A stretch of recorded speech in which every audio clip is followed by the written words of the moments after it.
Hello, everybody. This is Narendra Kumar, and we have Chemistry Part 2, The Beginnings of Chemistry, Stone and Fire.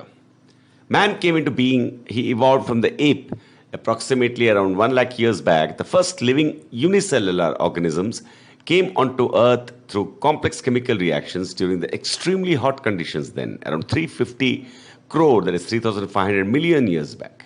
So man and woman came into and on the earth relatively early, just recently, to repeat 100,000 years back. Contrast 100,000 years with 3,500 million years. So you can imagine the big difference between the coming of life, unicellular organism, and then finally coming of man.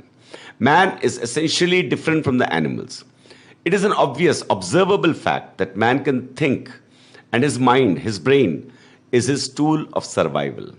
So the early man was just like you and me, but he was completely ignorant and even fearful of the world. Imagine going to another planet. You would feel that strange sense of newness and helplessness and fear about the world around you. Nothing was known. It was a new world.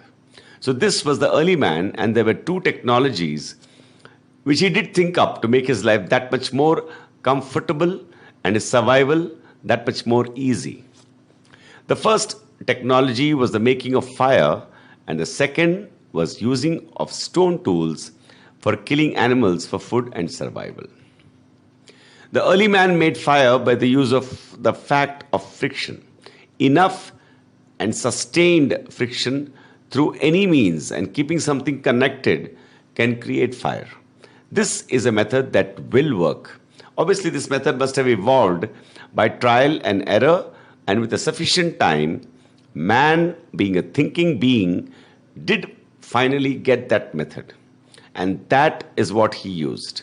He used ropes and tied multiple times around a stick and moved the stick by pulling the two ends of the rope forward and backwards that created a vigorous turning motion.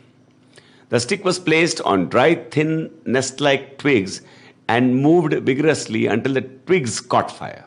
So the twigs, that friction gave the fire to the twigs. It almost took him 30 minutes to accomplish that. And after that, of course, he transferred the fire to a large bunch of twigs and tinder and kept the fire alive for as long as the weather permitted. So he did and could make a fire. Another method was to strike two objects, flint and steel, and keep the dried thin twigs connected and keep trying fast enough until the twigs caught the fire. So as you can see, even in the earliest times, man kept trying and using methods, and those evolved over time. It was not until recently that man created fire or matches and lighters, etc., using chemical means. We will be studying that when we get there. You can also see excellent videos available on YouTube on fire making in ancient times and even today. There are so many tribal people pockets all over the world. Certain tribal people all around the world still use the same method.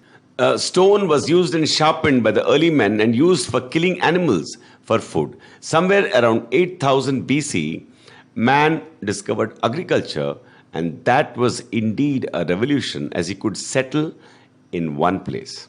This ended the nomadic life and terrible struggle of man to simply survive.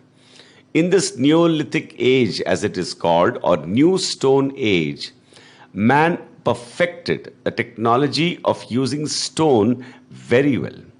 Also, man used fire for a variety of purposes, like making hardened bricks using fire, which, if you think practically, was a great advance as man needed shelter essentially to survive. Also, pottery and its making became an advanced art. All this happened as man had fire. He, of course, cooked with fire and kept himself warm too. But these uses had been there from the beginning. So there was a technology in the use of the barest things, fire and stone too in the early age. And as you can see, that led to fairly effective ways to survive in a hostile physical environment. That was the chemistry then.